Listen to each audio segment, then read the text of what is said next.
Frères et sœurs, shalom, shalom. Que Dieu vous bénisse et qu'il vous soit favorable. C'est votre frère Fernand Kongolo. Je voulais partager avec vous une courte pensée mais très riche sur 1 Pierre chapitre 5 verset 6. La Bible dit, nous allons lire à partir du verset 5e aussi. La Bible dit, de même, frères, jeunes gens, soyez soumis aux anciens et tous, les uns à l'égard des autres, revêtez-vous d'humilité, car Dieu résiste aux orgueilleux et il fait grâce aux humbles. 6. Humiliez-vous sous la main puissante de Dieu et il vous élèvera quand il sera temps. Gloire au Seigneur. Qu'est-ce qui a attiré mon attention dans deux courts versets, 5 et 6, on a parlé d'humilité à peu près 3 fois. Ici, on a dit, soyez revêtus de l'humilité. Là, on dit, Dieu fait grâce aux humbles. Là encore, à 6, on dit, humiliez-vous sous la main puissante de Dieu. L'humilité m'a vraiment attiré, ce mot humilité. Et surtout que la Bible est en train d'insister sur ça dans 2 courts versets seulement. Je vais parler un peu de l'humilité. L'humilité, c'est un caractère de grand. L'humilité, c'est un caractère de grand. L'humilité, c'est une clé pour l'élévation. L'humilité, c'est l'atmosphère de celui qui sera élevé. L'humilité. La Bible dit, Dieu fait grâce aux humbles et il résiste aux orgueilleux. La Bible dit, humiliez-vous sous la main puissante de Dieu, il vous élèvera au temps convenable. Et la Bible dit, revêtez-vous de l'humilité.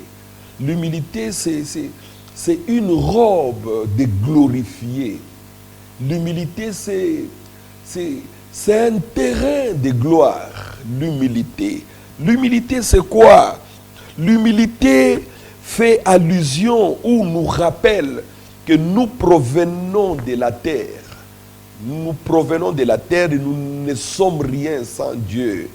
Et un homme humble, c'est celui qui reconnaît qu'il a reçu de Dieu tout ce qu'il a. Tout, sauf rien. Tout ce que tu as, l'argent, le véhicule, la femme, le voyage, la célébrité, l'honneur, l'excellence, tout, ça vient de Dieu. Un homme humble, c'est celui qui reconnaît ça. Il reconnaît que même le souffle de vie que j'ai, la vie que j'ai aujourd'hui, les enfants, la femme, l'église, le poste au travail, tout, ça vient de Dieu. Là, vous lirez 1 Corinthiens 8, 6.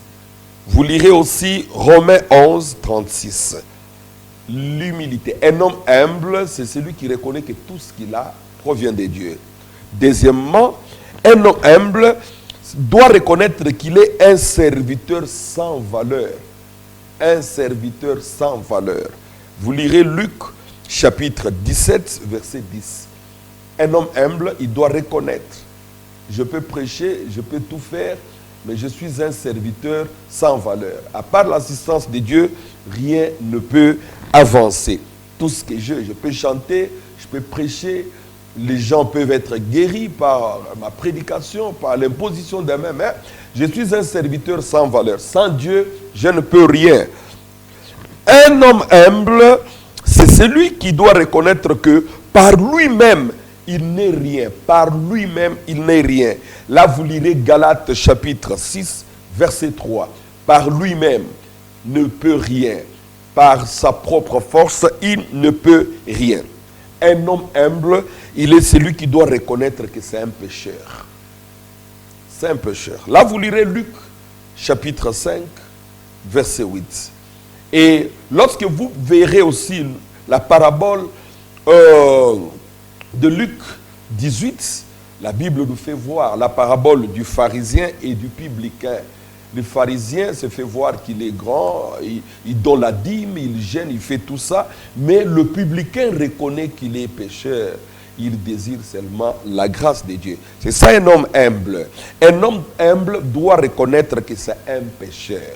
C'est un pécheur. Je suis un pauvre pécheur. Sans l'assistance de Dieu, je ne suis rien. Un homme humble, il doit faire tout pour la gloire de Dieu. Tout ce qu'il fait, c'est pour la gloire de Dieu. Tout ce qu'il fait. Est-ce que réellement c'est ce qui se fait aujourd'hui? C'est un problème. Là, vous lirez 1 Corinthiens chapitre 10, verset 31. Bien-aimés frères et sœurs, c'était cette courte idée, mais riche, que j'ai voulu partager ensemble avec vous sur l'humilité. Le caractère d'un homme humble, c'est celui qui reconnaît que tout ce qu'il a, il a reçu de Dieu. Il reconnaît qu'il est un serviteur sans valeur. Il reconnaît que par lui-même, il n'est rien. Il reconnaît que c'est un pécheur. Et il fait tout pour la gloire de Dieu. Shalom, shalom. Que Dieu vous bénisse.